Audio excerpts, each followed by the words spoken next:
Ticket കിട്ടുമോ എന്നൊക്കെ ഒരു ഇതുണ്ട്, അറിയില്ല. എന്തായാലും ഒന്ന് പോയി നോക്കാം.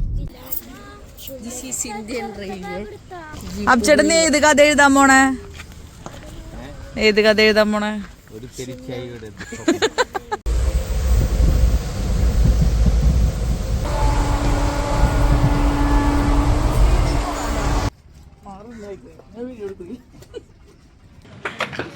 വെറുതെ ഒരു ജ്യൂസ് കട കൊണ്ടുവച്ചേക്കണ അവിടെ. അവിടെ പോയിട്ട് വന്നാ മതി.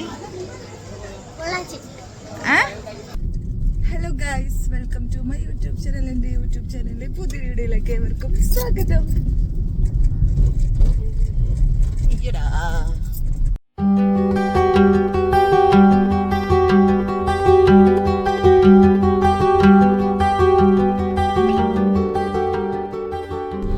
ഞങ്ങള് പറശ്ശിനിക്കടവ് പോവാണ്.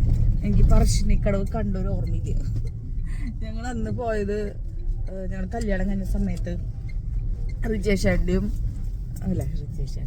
ഡിജേഷേട്ടൻ്റെയും റിൻഷേച്ചിയുടെയും വീട്ടിൽ പോയിട്ട് അന്ന് കണ്ണൂരിൽ പോയതാണ്. പക്ഷെ ഞങ്ങൾക്ക് അങ്ങോട്ട് ശരിയായിട്ടുള്ള രീതിയിൽ തൊഴൊക്കെ ചെയ്തു. പക്ഷെ അങ്ങനെ മുത്തപ്പനെ കാണാൻ പറ്റില്ല. ഇന്ന് മുത്തപ്പനെ കാണാൻ പറ്റൊന്നുമില്ല. പക്ഷെ എനിക്ക് അങ്ങനെ ഒരു ഓർമ്മയൊന്നുമില്ല അടുത്തൊരു ഇതൊന്നും കാഴ്ചകളൊന്നും. പയറും ഉണക്കമീനും കിട്ടിയത് എനിക്ക് ഓർമ്മയുണ്ട്. പ്രസാദം കിട്ടിയത് ഓർമ്മയുണ്ട്, ഇങ്ങനെ കടലാസിലൊക്കെ പൊതിഞ്ഞിട്ട്. അപ്പൊ എനിക്ക് അത് എനിക്ക് വലിയ ഓർമ്മയില്ല. പക്ഷെ അന്നത്തെ ട്രെയിൻ യാത്രയൊക്കെ കുറെ ഓർമ്മയുണ്ട്. അപ്പൊ എന്തായാലും ഇന്ന് അവരൊക്കെ പോകുമ്പോ ഞങ്ങള് പോവാന്ന് വിചാരിച്ചു. അബ്ചേട്ടനൊരു പകുതി മനസ്സോട് കൂടിയിട്ടാണ് അബ്ചേട്ടൻ നോക്കിയെന്ന് പറഞ്ഞത്. അല്ല അബ്ചേട്ടാ, അബ്ചേട്ടൻ ഇന്ന് റെസ്റ്റ് എടുക്കണം എന്നായിരുന്നു. പിന്നെ ഫുൾ മനസ്സായി. ടിക്കറ്റ് കിട്ടുമോ എന്നൊക്കെ ഒരു ഇതുണ്ട്, അറിയില്ല. എന്തായാലും പോയി നോക്കാം. അപ്പൊ ഇന്നത്തെ വ്ളോഗ് എന്താണെന്ന് നിങ്ങൾക്ക് ഒരു ഏകദേശം ഐഡിയ കിട്ടിയിട്ടുണ്ടാവില്ല. അതെ കേട്ടോ, ഞങ്ങൾ തൃശ്ശൂരിൽ നിന്ന് ട്രെയിനിൽ പറശ്ശിനിക്കടവിലേക്ക് പോകുന്ന ഒരു വ്ളോഗാണ് കേട്ടോ. അപ്പൊ ഇത് ക്രിസ്മസിന്റെ അന്ന് എടുത്തതാണ്.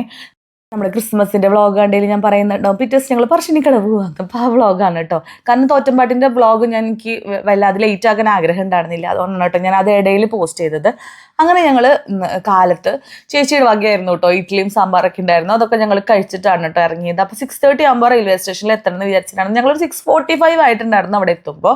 അങ്ങനെ ടിക്കറ്റ് നമുക്ക് ട്രെയിൻ വരുന്നത് 7:30 തൃശ്ശൂരിൽ നിന്ന്. അത് എറണാകുളത്ത് നിന്ന് സ്റ്റാർട്ട് ചെയ്ത ട്രെയിൻ ആയിരുന്നു കേട്ടോ. അത് ഞങ്ങള് വല്ലാണ്ട് ലേറ്റ് ആവാണ്ട് തന്നെ അവിടെ എത്തിയിട്ടുണ്ടായിരുന്നു. അന്ന് ബാഗ്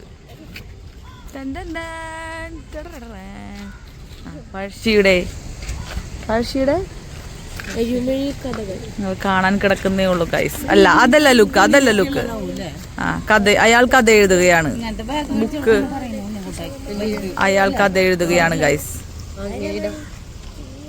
അബ്ചേട്ടൻ ഏത് കഥ എഴുതാൻ പോണേ? ഏത് കഥ എഴുതാൻ പോണേ?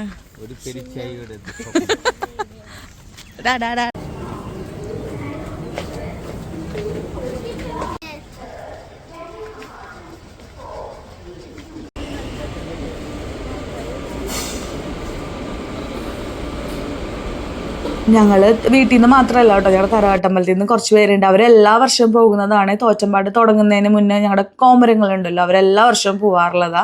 അപ്പം ഞങ്ങൾ അവരുടെ കൂടെയാണ് പോകുന്നതെന്ന് ഞാൻ വീഡിയോന്റെ ഇൻട്രൊഡക്ഷനിൽ പറഞ്ഞിട്ടുണ്ടായിരുന്നു. അപ്പോൾ അവർക്കറിയാം എപ്പോഴാണ് ട്രെയിനും കറക്റ്റ് അതിൻ്റെ ഒരു റൂട്ട് അവർക്കറിയാം. പക്ഷെ ഞങ്ങൾക്ക് അതിന് വലിയ പിടുത്തൊന്നും ഉണ്ടായിരുന്നില്ല. എന്നിട്ട് ഞങ്ങൾ ടിക്കറ്റൊക്കെ എടുത്ത് പിന്നെയും വീണ്ടും നെക്സ്റ്റ് ഞങ്ങൾ ആദ്യം വന്ന പ്ലാറ്റ്ഫോമിൽ തന്നെയായിരുന്നു. ഞങ്ങൾ വീണ്ടും റിട്ടേൺ അങ്ങോട്ട് വന്നിട്ടാണ് കേട്ടോ. അപ്പോൾ ഇവരൊക്കെയാണ് ഞങ്ങൾ പോകുന്ന ടീം. അപ്പം ഞങ്ങൾ ട്രെയിൻ വന്നു, പിന്നെ ഒക്കെ ഷടപടാ നടന്നു. ട്രെയിൻ വരാമെന്ന് പറയുമ്പോൾ നെഞ്ചിനൊരു പടപടപ്പാണല്ലേ. അങ്ങനെ കയറി. അപ്പോൾ സീറ്റൊന്നും ഉണ്ടായിരുന്നില്ല. എറണാകുളത്ത് നിന്ന് കയറിയപ്പോൾ തന്നെ ഫുള്ളായിരുന്നു. കുറേ പേര് നിൽക്കായിരുന്നു. അങ്ങനെ ഞങ്ങൾ ഇവരുടെ പിന്നാലെ കയറി. അത് കയറിയ ബോഗിയിൽ സ്ഥലമൊന്നും ഉണ്ടായിരുന്നില്ല. അപ്പോൾ കുഞ്ഞുവിനൊക്കെ ലഗേജിൻ്റെ അവിടെ കയറ്റി ഇരുത്തി. ആദ്യയുടെ അടുത്ത് ആദ്യം കയറി ഇരുന്നോളാൻ പറഞ്ഞപ്പോൾ അവൻ പറ്റില്ല വേണ്ടാന്നൊക്കെ പറഞ്ഞു. പിന്നെ കുറച്ച് കഴിഞ്ഞപ്പോൾ ആദ്യം കയറ്റി കേട്ടോ. നല്ല തിരക്കുണ്ടായിരുന്നു. പക്ഷെ കുറച്ച് കഴിഞ്ഞൊക്കെ പട്ടാമ്പിയോ അവിടെ എത്തിയപ്പോഴേക്കും അവിടെ നിന്നൊക്കെ ഓരോരുത്തർ ഇറങ്ങാൻ തുടങ്ങിയിട്ടുണ്ടായിരുന്നു കേട്ടോ. അപ്പോൾ ഞങ്ങൾ ഇറങ്ങുമ്പോൾ തന്നെ വേഗം ഓരോരുത്തർ സീറ്റ് പിടിച്ചിരിക്കുന്നുണ്ടായിരുന്നു. എൻ്റെ ലൈഫിൽ ആദ്യത്തെ ഒരു ട്രെയിൻ യാത്ര ചെയ്തിട്ടുള്ളത് കണ്ണൂർക്ക് തന്നെയാണ് കേട്ടോ. അത് കല്യാണം കഴിഞ്ഞിട്ട് ഞങ്ങൾ ഡിജേഷേട്ടൻ്റെ വീട്ടിലേക്ക് പോയത്. ഞങ്ങൾ പറശ്ശിനിക്കടവ് പോകാൻ തന്നെയാണോ അന്നും പോയിട്ടുണ്ടായിരുന്നത്. പക്ഷെ അന്ന് ഞങ്ങൾ ഫോർട്ടൊക്കെ ഉണ്ടല്ലോ അവിടേക്കൊക്കെ പോയിട്ടുണ്ടായിരുന്നു. എനിക്ക് പറഞ്ഞ മാതിരി വലിയ ഓർമ്മയൊന്നുമില്ല. പക്ഷേ നമുക്ക് ഒരു 19 വയസ്സിൽ നടന്ന കാര്യങ്ങളൊന്നും ഓർമ്മ ഉണ്ടാവില്ല ഗൈസ്. എനിക്ക് അറിഞ്ഞൂടെ. എനിക്ക് കറക്റ്റ് ഒരു വിഷ്വൽ, എനിക്ക് മുത്തപ്പനെ കാണാൻ പോയതും അമ്പലമൊന്നും എനിക്ക് കറക്റ്റ് ഓർമ്മ ഉണ്ടായിരുന്നില്ല. പക്ഷെ ഇപ്രാവശ്യത്തെ നല്ല ഓർമ്മയുണ്ട് കേട്ടോ. നമ്മളിപ്പോൾ യൂട്യൂബിലും ഇൻസ്റ്റഗ്രാമിലൊക്കെ ഒരുപാട് വീഡിയോസും കാര്യങ്ങളൊക്കെ കാണുന്നതല്ലേ. അങ്ങനെ. അപ്പം ഞങ്ങൾക്ക് ട്രെയിനിൽ വേഗം സീറ്റൊക്കെ കിട്ടി, ഞാൻ നേരത്തെ പറഞ്ഞ പോലെ. പിന്നെ ഞങ്ങൾ ഉറങ്ങാനൊക്കെ ഞാൻ നോക്കിയായിരുന്നു, പക്ഷെ എനിക്ക് ഉറക്കമൊന്നും വരുന്നുണ്ടായിരുന്നില്ല. കാരണം എനിക്ക് യാത്ര ചെയ്യാൻ ഭയങ്കര ഇഷ്ടമാണ്. അപ്പം ഞാൻ എക്സൈറ്റഡ് ആയിട്ട് ഇരിക്കുമ്പോൾ എനിക്ക് ഉറക്കം വിൻഡോ സീറ്റും കിട്ടിയായിരുന്നു. അപ്പം ഞാനിങ്ങനെ കാഴ്ചകളും കണ്ട് അവിടെ ഇരിക്കായിരുന്നു. അവിടെ എത്തി. പിന്നെ നമുക്ക് ഒരുപാട് ആൾക്കാർ കൂടെയല്ലേ നമ്മൾ യാത്ര ചെയ്യുന്നത്, അപ്പം സംസാരിക്കാനും ആൾക്കാരുണ്ട്. പക്ഷെ കുറേ പേര് വന്നവര് ചിലർ ബുക്ക് വായിക്കുന്നുണ്ടായിരുന്നു, കുറേ പേര് കിടന്ന് ഉറങ്ങുമൊക്കെ ഉണ്ടായിരുന്നു കേട്ടോ. അങ്ങനെ നല്ലൊരു യാത്രയായിരുന്നു. എനിക്ക് ഭയങ്കര ഇഷ്ടപ്പെട്ടു കേട്ടോ. കാരണം നമ്മൾ ട്രെയിനിൽ കയറി, ബസ്സിൽ പോയി, ഓട്ടോയിൽ കയറി എന്ന് അങ്ങനെ പല പല ഇതിൽ യാത്ര ചെയ്തുകൊണ്ട് ഞാൻ ഭയങ്കര എക്സൈറ്റഡ് ആയിരുന്നു. അങ്ങനെ ദേ ട്രെയിനിലെ കാഴ്ച ഞാൻ പറഞ്ഞ പോലെ ഒരു സമയമായപ്പോൾ ഓരോരുത്തർ അവനാൻ്റെ എൻ്റർടൈൻമെൻ്റ് ഒക്കെ കണ്ടുപിടിച്ചായിരുന്നു. പിന്നെ ഞാൻ പറഞ്ഞ പോലെ ട്രെയിൻ കാലിയായി ഉണ്ടായിരുന്നു. കാരണം സീറ്റുകളൊക്കെ അത്യാവശ്യം ഫ്രീ ആയി. ഞാൻ പാട്ടൊക്കെ കേട്ട് അവിടെ ഇരിക്കുകയായിരുന്നു. അബ്ചേട്ടൻ ഏതൊക്കെയോ ഫിലിമൊക്കെ ഇരുന്ന് കാണുന്നുണ്ടായിരുന്നു. ഉണ്ണിക്കുട്ടൻ കിടന്ന് ഉറങ്ങുന്നുണ്ടായിരുന്നു. മിഥുനൊക്കെ ഇരുന്ന് ബുക്ക് വായിക്കുന്നുണ്ടായിരുന്നു. അങ്ങനെയൊക്കെ എല്ലാവരും അവനവൻ്റെ എൻ്റർടൈൻമെൻറ്റ് കണ്ടെത്തിയിരിക്കുന്നുണ്ടായിരുന്നു. ഞാൻ വേറെ ഫിലിമൊന്നും കാണാനിരുന്നില്ല, എനിക്ക് എഡിറ്റ് ചെയ്യാനുണ്ടായിരുന്നു. ഞാൻ അതൊന്നും ചെയ്തില്ല, ഞാൻ ഈ യാത്ര എൻജോയ് ചെയ്യാൻ തന്നെ ഇരിക്കുകയായിരുന്നു കേട്ടോ. അങ്ങനെ നമ്മൾ കണ്ണൂർ റെയിൽവേ സ്റ്റേഷനിൽ എത്തി. അങ്ങനെ ഞങ്ങൾ അവിടെ ഇറങ്ങി. പിന്നെ നമുക്ക് ബസ് കയറിയിട്ട് വേണം കേട്ടോ അങ്ങോട്ട് പോകാനായിട്ട്. അപ്പോൾ എനിക്ക് വലിയ ഐഡിയ ഒന്നും ഉണ്ടായിരുന്നില്ല. പക്ഷേ ഇവരുടെ പിന്നാലെ ഞാൻ പറഞ്ഞല്ലോ സ്ഥിരം പോകാറുള്ള അവർക്ക് നല്ല ഐഡിയ ഉണ്ടായിരുന്നു. അങ്ങനെ അവരുടെ പിന്നാലെ ഞങ്ങളിങ്ങനെ നമ്മൾ താറാക്കൂട്ടം നടക്കുന്ന പോലെ പിന്നാലെ വേഗം പിടിച്ച് നടന്നോട്ട് അത്യാവശ്യം സ്പീഡിൽ അവർ നടക്കണ്ടായിരുന്നേ. കാരണം നമുക്ക് ഈ സെയിം ട്രെയിനിൽ തന്നെ തിരിച്ചു വരണം, അതാണ് ടാസ്ക്. ആ ട്രെയിൻ നമുക്ക് കിട്ടണം. ഇവരാകുമ്പോൾ അവർക്ക് അവരുടെ സ്പീഡിൽ ചെയ്യാം, നമ്മളും കൂടെ ആകുമ്പോൾ അവരെ ബുദ്ധിമുട്ടിക്കാൻ പാടില്ലല്ലോ എന്ന് കരുതിയിട്ട് ഞങ്ങൾ അവരെ പിന്നാലെ തന്നെ ഞങ്ങൾ വെച്ച് പിടിച്ചു കേട്ടോ. അങ്ങനെ പിന്നെ നമ്മുടെ പറശ്ശിനിക്കടവിലേക്കുള്ള ബസ്സിൽ കയറി. അങ്ങനെ ഒരു പ്രത്യേകതരം റൂട്ടാണ് കേട്ടോ. നമ്മുടെ നാട്ടിലത്തെ ഇതിൽ നിന്ന് എക്സ്ട്രീംലി ഡിഫറെൻ്റ് ആയിരുന്നു. ഒരു കയറ്റമുള്ള റോഡുകൾ അവിടുത്തെ. പിന്നെ ഭൂപ്രകൃതി വ്യത്യാസം വരുന്നതിനനുസരിച്ച് അങ്ങനത്തെ ഒരു ചേഞ്ചും കാര്യങ്ങളൊക്കെ ഉണ്ടാവുമല്ലോ. ഇങ്ങനെ കുറേ കണ്ടൽക്കാട്, ഇങ്ങനെ പുഴ, അങ്ങനെ എനിക്ക് നല്ലൊരു വെറൈറ്റി ആയിട്ട് തോന്നി. കാരണം നമ്മൾ സ്ഥിരം നമ്മുടെ റൂട്ടുകളിൽ പോകുന്ന ആൾക്കാർക്ക് അവിടുത്തെ ചേഞ്ച് നല്ലോണം അറിയാൻ പറ്റും കേട്ടോ. പിന്നെ ഞങ്ങൾ പോയ ബസ്സിൻ്റെ പേര് മായാവി എന്നാണ്. അതുപോലെ തന്നെ ആ ചേട്ടൻ പറത്തി വിട്ടിട്ടുണ്ടായിരുന്നു. ഞങ്ങൾ വേഗം അവിടെ എത്തി കേട്ടോ. പിന്നെ അമ്പലത്തിൻ്റെ കവാടത്തിലേക്ക് കടന്നു കഴിഞ്ഞപ്പോൾ ഉപ്പിലിട്ട പൈനാപ്പിൾ കുപ്പികളും ഉപ്പിലിട്ട മാങ്ങ കുപ്പികളും കണ്ടപ്പോൾ ഞങ്ങളെല്ലാവരും അവിടെ ബ്രേക്ക് ഇട്ടു കേട്ടോ. എല്ലാവരും പൈനാപ്പിൾ കഴിച്ചു, ഞാൻ എക്സ്ട്രാ മാങ്ങ കഴിച്ചു. നല്ല ടേസ്റ്റ് ഉണ്ടായിരുന്നു. പിന്നെ ഉപ്പിലിട്ടതിന് പ്രത്യേകിച്ച് ഒരു ടേസ്റ്റും കാര്യങ്ങളൊന്നും ഇല്ലല്ലോ അല്ലേ. അങ്ങനെ അതൊക്കെ കഴിച്ചു കേട്ടോ. പിന്നെ ഈ സ്റ്റെപ്പൊക്കെ ഇറങ്ങാണ്ടായിരുന്നു. ഞാൻ പറഞ്ഞല്ലോ ഞാൻ മുന്നേ പറശ്ശിനിക്കടവ് വന്നിട്ടുണ്ടെന്ന്, പക്ഷെ എനിക്ക് ഈ കാഴ്ചകളൊന്നും ഓർമ്മയില്ല ഗൈസ്. അതുകൊണ്ട് തന്നെ എനിക്ക് പുതിയൊരു അനുഭവം തന്നെയായിരുന്നു കേട്ടോ. പിന്നെന്താ പറയുക, അത്യാവശ്യം ഒരു വെയിലുള്ള ഒരു ദിവസമായിരുന്നു, പക്ഷെ വലിയ ബുദ്ധിമുട്ടൊന്നും ഫീൽ ചെയ്തിട്ടുണ്ടായിരുന്നില്ല.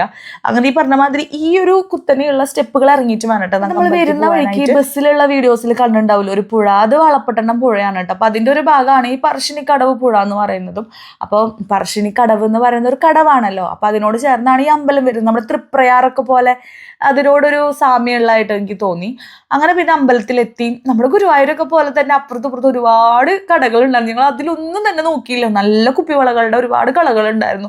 പക്ഷെ അവിടേക്ക് നിന്ന് കഴിഞ്ഞാൽ നമ്മൾ ലേറ്റ് ആവുന്നുള്ളതുകൊണ്ട് ഞാൻ അങ്ങോട്ടൊന്നും ഞാൻ നോക്കിയില്ല. ജസ്റ്റ് നോക്കി അപ്പം എന്നെ കണ്ണെടുത്തു കേട്ടോ. അങ്ങനെ പിന്നെ പുഴയിലേക്കൊന്ന് ജസ്റ്റ് ഇറങ്ങി കാലൊക്കെ ഒന്ന് നനച്ച് മേലൊക്കെ വെള്ളം തെളിച്ചു. കാരണം നമ്മൾ ട്രെയിനിലൊക്കെ വന്നതല്ലേ. അങ്ങനെ വെള്ളമൊക്കെ തെളിച്ച് പോയി തൊഴുതു കേട്ടോ. അതിനോട് ചേർന്നുള്ള ഒരു ബിൽഡിങ്ങിൽ അന്നദാനം ഉണ്ടായിരുന്നു. അപ്പോൾ ഞങ്ങൾ ഭക്ഷണം കഴിക്കാൻ വേണ്ടി കയറി. സമയം അത്യാവശ്യം ഒരു 12:30 1 മണിയോട് ആയിട്ടുണ്ടായിരുന്നു. അങ്ങനെ ഫുഡ് കഴിക്കാൻ കയറി. അവിടെ ഒരു മുത്തപ്പൻ്റെ പിക്ചർ ഉണ്ട്. അയ്യോ ഭയങ്കര റിയലിസ്റ്റിക് ആയിട്ടുള്ള ഒരു പിക്ചർ. നിങ്ങൾ പോകുന്നുണ്ടെങ്കിൽ ആ പിക്ചർ ഒന്ന് നോക്കിക്കോളൂ, നല്ല രസമുണ്ട് കാണാൻ. എനിക്കത് സൂം ചെയ്തിട്ട് കറക്റ്റായിട്ട് കാണിക്കാൻ പറ്റിയില്ല. അങ്ങനെ ഞങ്ങൾ പരിപ്പിൻ്റെ ഒരു കറിയും മോരിൻ്റെ ഒരു കറിയായിരുന്നു കേട്ടോ. അങ്ങനെ വയറ് നിറച്ച് ഫുഡൊക്കെ കഴിച്ച് ഞങ്ങൾ വേഗം ചടപടയെന്ന് തിരിച്ച് പോന്നു. ഞങ്ങൾക്ക് 2:50 ട്രെയിൻ കിട്ടുമോ എന്നുള്ളത് അന്നത്തെ ടാസ്ക്.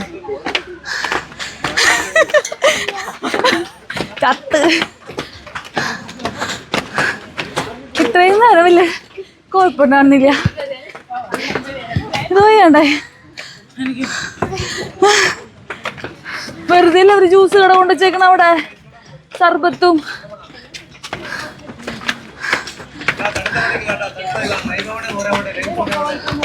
കണ്ടാ ചേട്ടാ ചോദിക്കണേട്ടാ ലൈം സോഡയാണ് വേണ്ടത്. ട്രെയിൻ കിട്ടോടി?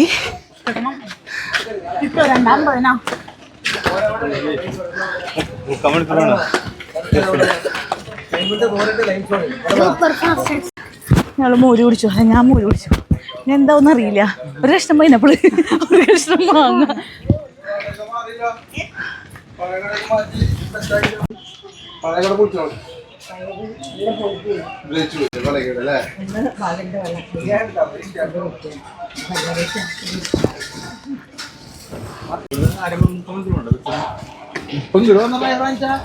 വേഗത്തു ആ ചേട്ടൻ ആ വണ്ടി ബസ്സിന്റെ പേര് മായാവിയാ.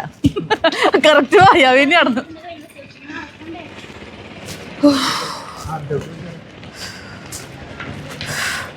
ഓടണം. ഈ കയറ്റം ഭയങ്കര പണിയായിരുന്നു. അമ്മ ഇവിടെ. അങ്ങനെ ഞങ്ങൾ ബസ് കയറി ബസ് സ്റ്റാൻഡിൽ അവിടെ ഇറങ്ങി. അത് കഴിഞ്ഞ് അവിടെ നിന്ന് ഒരു ഓട്ടോ വിളിച്ച് ഞങ്ങൾ റെയിൽവേ സ്റ്റേഷനിൽ കറക്റ്റ് ടൈമിൽ എത്തിയിട്ടോ. ട്രെയിൻ പോയിട്ടുണ്ടായിരുന്നില്ല, പക്ഷെ സീറ്റൊന്നും ഉണ്ടായിരുന്നില്ല. അപ്പോൾ ആദ്യം ആ കുഞ്ഞൊക്കെ നേരത്തെ കയറിയ പോലത്തെ ലഗേജ് വയ്ക്കുന്ന ഒരു സ്റ്റാൻഡ് ഉണ്ടല്ലോ, ഞാൻ അതിൻ്റെ മുകളിൽ എങ്ങനെയൊക്കെ വലിഞ്ഞ് കയറി. കാരണം എനിക്ക് വയ്യാടുന്നു. ആ സ്റ്റെപ്പ് നമ്മൾ ധൃതി പിടിച്ച് ചെയ്യുന്നതുകൊണ്ടാണ്. സമാധാനത്തിൽ വരാണെന്നുണ്ടെങ്കിൽ ആ കയറ്റൊന്നും വലിയ കയറ്റല്ല, ഒക്കെ ഹറിബറിയായിട്ട് ചെയ്യുന്നതുകൊണ്ടുള്ള ഒരു ബുദ്ധിമുട്ടായിരുന്നേ. അങ്ങനെ കുറച്ച് പിന്നെ കോഴിക്കോട് എത്തിയപ്പോഴേക്കും സീറ്റൊക്കെ കിട്ടി. നിങ്ങൾക്ക് ഇതുപോലെയൊക്കെ ഒരു യാത്ര ചെയ്യാവുന്നതാണ് കേട്ടോ. പക്ഷെ നമുക്ക് മുത്തപ്പൻ്റെ തുള്ളലുണ്ടല്ലോ, അതൊക്കെ മിസ്സാവും. അതൊന്നും കാണാൻ പറ്റില്ല ഈ ടൈമിൽ പോയി കഴിഞ്ഞാൽ. നിങ്ങൾ ആ സമയത്ത് പോയിട്ട് അവിടെ താമസിച്ച് പിറ്റേ ദിവസം ഈ ഒരു ട്രെയിനിൽ തിരിച്ചു വരാണെങ്കിൽ നമുക്ക് അത്യാവശ്യം എല്ലാം കണ്ട് വൈകുന്നേരം ഉണ്ടെന്നാണ് പറഞ്ഞത്. ഞങ്ങൾ ട്രെയിനിൽ കുറച്ച് ഫ്രണ്ട്സിനൊക്കെ ഞങ്ങൾക്ക് കിട്ടിയായിരുന്നു. കാരണം കുറച്ച് പിള്ളേർ വർത്താനം പറയാനൊക്കെ ആയിട്ട് നല്ല കമ്പനി ആയിരുന്നു. പക്ഷെ അവരുടെ വീഡിയോസൊന്നും ഞാൻ എടുത്തില്ല. ഞാൻ എന്തോ അപ്പോൾ എനിക്ക് വീഡിയോ എടുക്കാൻ തോന്നിയില്ല. നല്ല പിള്ളേരായിരുന്നു കേട്ടോ. അവർ ഗുരുവായൂർക്ക് വരായിരുന്നു. ഞങ്ങൾ അവരുടെ നാട്ടിൽ മുത്തപ്പനെ കാണാൻ പോയപ്പോൾ അവർ നമ്മുടെ നാട്ടിൽ കണ്ണനെ കാണാൻ വന്നേക്കാണ്. അപ്പം ഞാൻ പറഞ്ഞു, ഇന്ന പ്രിയങ്ക കടയിൽ കയറിക്കോളോ, നിർമ്മാല്യം തൊഴുത് കഴിഞ്ഞാൽ ഇച്ചിരിയും കൂടി ഒരു തിരക്കുറവുണ്ടോ, അല്ലെങ്കിൽ അവിടെ തിരക്കുണ്ടാവുന്നൊക്കെ നമ്മുടെ ഒരു ഐഡിയ പറഞ്ഞു കൊടുത്തപ്പോൾ അവർ പറയുന്നത്, അയ്യോ നിങ്ങൾക്ക് എന്ത് ഭാഗ്യമാണല്ലേ, നിങ്ങൾക്ക് ഇടയ്ക്ക് ഗുരുവായൂർ പോയി തൊഴാലോലോ എന്നൊക്കെ അവർ പറഞ്ഞു കേട്ടോ. സത്യം പറഞ്ഞാൽ നമ്മുടെ വലിയൊരു അനുഗ്രഹമല്ലേ അല്ലേ. നമ്മുടെ തൃശ്ശൂരുകാരുടെ ഒരു അഭിമാനമാണല്ലോ നമുക്ക് ഗുരുവായൂരും അടക്കുന്ന അതിനൊക്കെ. അങ്ങനെ ഞങ്ങൾ വലിയ കാര്യത്തിൽ ഇതൊക്കെ പറഞ്ഞു. അപ്പോൾ ആ പിള്ളേർ ഞങ്ങളുടെ അടുത്ത് ഷെയർ ചെയ്തായിരുന്നു കേട്ടോ, മുത്തപ്പനെ കാണണമെന്നുണ്ടെങ്കിൽ നമുക്ക് വൈകുന്നേരം ആയാലും തൊഴാൻ പറ്റും, പക്ഷേ ഈ സമയത്ത് പോയി കഴിഞ്ഞാൽ നമുക്ക് അങ്ങനെയുള്ള കാഴ്ചകളൊക്കെ മിസ്സാവും എന്ന് അവർ പറഞ്ഞായിരുന്നു. അങ്ങനെ പിന്നെ കണ്ടു, ട്രെയിനിൻ്റെ എൻ്റെ ഇങ്ങനെ വളഞ്ഞു പോകുന്ന കാഴ്ചകളൊക്കെ കണ്ടു. അങ്ങനെ നമ്മുടെ ഭാരതപ്പുഴ ഒക്കെ കണ്ടു. ഞങ്ങൾ കഴിഞ്ഞ ദിവസം കല്യാണത്തിന് പോയപ്പോൾ ഞാൻ നിങ്ങൾക്ക് വീഡിയോ കാണിച്ചില്ല ഇങ്ങനെ പോകുന്നത് ട്രെയിൻ. ഇപ്പോൾ അത് അങ്ങനത്തെ ഒരു ട്രെയിനിലാണ് ഞങ്ങൾ പോകുന്നത്. ഞങ്ങൾ അന്ന് ആ പാലത്ത് കൂടെ കാറിൽ പോകുമ്പോഴാണ് ഞാൻ ആദ്യം കുഞ്ഞിനൊക്കെ ഈ കാഴ്ച കാണിച്ചു കൊടുത്തത്. അങ്ങനെ ഞങ്ങൾ തിരിച്ചൊരു 7:30 ആയപ്പോൾ തൃശ്ശൂർ എത്തിയിട്ടോ.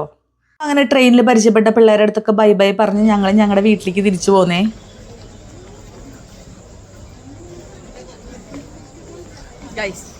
ഞങ്ങൾ ഇവിടെ പോയിട്ട് വന്നാൽ മതി. അത് പറശ്ശിനിക്കട പോയിട്ട് വന്നു. ഇനി ഒരു നേരത്തെ പോണം, നട തുറന്നുള്ള സമയത്ത് പോണം മുത്തപ്പനെ കാണാൻ. അപ്പം ഞാൻ ഇന്നത്തെ യാത്രേനെ പറ്റിയിട്ട് ഒരു ചെറിയൊരു കൺക്ലൂഷൻ തരാം കേട്ടോ.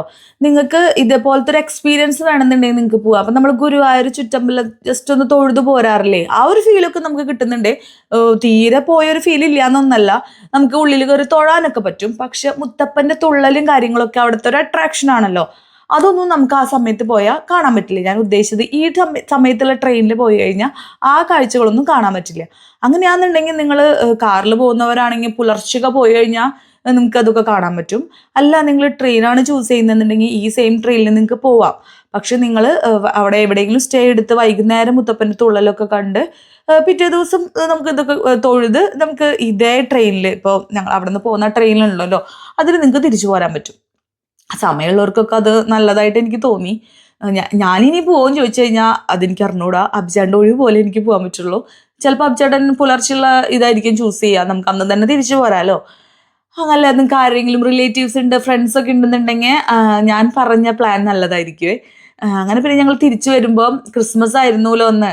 അപ്പം നമ്മുടെ മിഷൻ കോട്ടേഴ്സിൻ്റെ ഭാഗത്തുള്ള വീടുകളിലൊക്കെയുള്ള ലൈറ്റൊന്നും മിസ് ചെയ്യാൻ പാടില്ല. എല്ലാ വർഷവും ഞങ്ങൾ കാണാൻ പോകാറുണ്ട്. അവിടുത്തെ കാഴ്ചകളൊക്കെ കണ്ട് ഞങ്ങൾ തിരിച്ച് വീട്ടിലേക്ക് പോരാണ് കേട്ടോ അന്നത്തെ ദിവസം ചെയ്തത്.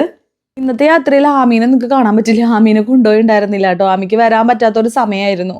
അതുകൊണ്ടാണ് കേട്ടോ ആമീനെ കൂട്ടാൻ. ആമീനെ ഞങ്ങൾ വീട്ടിലാക്കിയിട്ട് തലേ ദിവസം തന്നെ വീട്ടിലാക്കിയിട്ട്, അത് നിങ്ങൾ വീഡിയോയിൽ കണ്ടിട്ടുണ്ടാവുമല്ലോ അല്ലേ. പിന്നെ ഈ വീഡിയോ വോയിസ് ഓവർ കൊടുക്കുന്നത് എനിക്ക് ഭയങ്കര ബുദ്ധിമുട്ടായിട്ടാണ് കേട്ടോ. ഞാൻ വോയിസ് ഓവർ കൊടുക്കുന്നത് എനിക്ക് അറിഞ്ഞൂടാ. അന്നത്തെ ഒരു ഞാൻ പറഞ്ഞല്ലോ ജലദോഷം കാര്യങ്ങളൊക്കെ ഉണ്ടായിരുന്നു. അതെനിക്ക് ചുമയായിട്ട് മാറിയിട്ടുണ്ട്. ചുമ നിൽക്കുന്നില്ല ഗൈസ്, കുത്തിയുള്ള ചുമ. അതുകൊണ്ട് എൻ്റെ സൗണ്ട് ഭയങ്കരമായിട്ട് ക്രാക്ക് ആയിട്ടുണ്ട്. എനിക്ക് അറിഞ്ഞൂടാ വോയിസ് ഓവർ കൊടുത്ത് എത്രത്തോളം നന്നായിട്ടുണ്ടാവുന്നൊന്നും. പക്ഷെ ഞാൻ ഡിലേ ആണ് ഓൾറെഡി വീഡിയോസ്. അപ്പം ഇനി ഒന്നും കൂടി ഡിലേ ആക്കാൻ താല്പര്യം ഉണ്ടായിരുന്നില്ല കേട്ടോ. അതുകൊണ്ടാണ് ഞാൻ ഫുഡ് കഴിക്കാനൊന്നും എവിടെയും കയറിയൊന്നുമില്ല കേട്ടോ. നേരെ വീട്ടിലേക്ക് വെച്ച് പിടിക്കുക ചെയ്തത്. അപ്പം ഈ മിഷൻ കോട്ടേഴ്സിൻ്റെ ഒരറ്റം തൊട്ട് മറ്റേ അറ്റം വരെ നിറച്ച് മാല ബൾബിട്ടുണ്ടായിരുന്നു. ഇത് പതിവില്ല അവിടെ. പിന്നെ തലേ ദിവസം അവിടെ വണ്ടികളുടെ എന്തോ റോഡ് ഷോ കാര്യങ്ങളൊക്കെ നടന്നിട്ടുണ്ടായിരുന്നു. അതൊന്നും ഞങ്ങൾ പോയിണ്ടായിരുന്നില്ല കേട്ടോ. ഞാൻ വീഡിയോസും കാര്യങ്ങളൊക്കെ ഇൻസ്റ്റഗ്രാമിലൊക്കെ കണ്ടായിരുന്നു. നല്ല അടിപൊളിയായിരുന്നു. കാറുമ്പോൾ കുറെ മോഡിഫിക്കേഷനും കാര്യങ്ങളൊക്കെ വരുത്തിയിട്ടുള്ള അടിപൊളി പ്രോഗ്രാംസ് ഉണ്ടായിരുന്നു തലേ ദിവസം. ഇങ്ങനെ കണ്ടോ, ഓരോ വീടുകളിലുണ്ടല്ലോ ഭയങ്കര ഇന്നോവേറ്റീവ് ആയിട്ടുള്ള രീതിയിലൊക്കെ കേട്ടോ മാലബൾബും കാര്യങ്ങളൊക്കെ ഇട്ടിട്ടുണ്ടായിരുന്നു. നല്ല ഭംഗിയാ കാണാൻ. അത് ഭയങ്കര ആർഭാടായിട്ടൊന്നല്ല, പക്ഷെ നല്ല രസമുണ്ടാവും. നല്ല ക്യൂട്ടായിട്ടുള്ളതും ചിലയിടത്ത് നല്ല ആർഭാടായിട്ടും ചെയ്തിട്ടുണ്ടാവും. തലേദിവസം നമ്മൾ പോവാണെന്നുണ്ടെങ്കിൽ ഉണ്ടല്ലോ അവര് എല്ലാവരും വീടിന്റെ ഫ്രണ്ടിലുണ്ടാവും അവിടുത്തെ താമസക്കാര്, വീട്ടുകാര്. അതൊക്കെ ഞാൻ ഇതേപോലെ മനുഷ്യന്റെ കൂടെ പോയിട്ടാണ് ഞാൻ അതൊക്കെ കണ്ടേക്കുന്നത് കേട്ടോ. ഞങ്ങൾ ഒരിക്കൽ മനുഷ്യന്റെ അവിടെ ക്രിസ്മസിന്റെ ആഘോഷിക്കാൻ പോയപ്പോ. അങ്ങനെ ഇന്നത്തെ വ്ളോഗ് നമുക്ക് ഇവിടെ അവസാനിപ്പിച്ചാലോ? എന്താ പറയാ, പറശ്ശിനിക്കടവിൽ നിന്ന് തുടങ്ങിയിട്ട് നമുക്ക് ക്രിസ്മസിന്റെ ഒരു കാഴ്ചകളായിട്ട് ഇവിടെ അവസാനിക്കുകയാണേ. അപ്പോൾ ഇന്നത്തെ വ്ളോഗ് ഇത്രയേ ഉള്ളൂ. ഇനി നമുക്ക് മറ്റൊരു വീഡിയോയിൽ നമുക്ക് വീണ്ടും കാണാം. Okay, bye, thanks for watching.